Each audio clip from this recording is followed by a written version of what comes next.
สวัสดีเช้าวันเสาร์ตอนสายๆจ้ากับมันนี่กับพามาเลาะภูเก่าจ้ามาหาเก็บเห็ด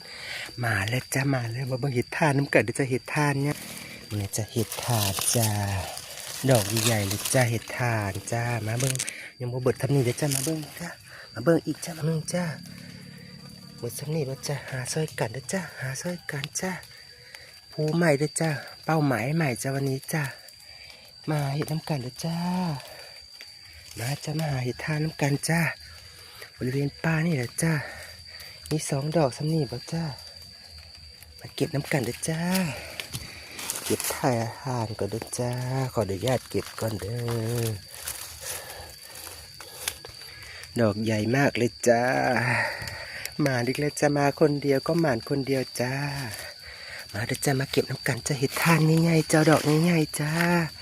เอาดอกนี่จ้าแบบนี้นี่งามดอกสวยๆเลยจ้างามบดจ้าหมานคือเก่าจ้ามาจะมาหาเห็ดน้ำพอกันจ้า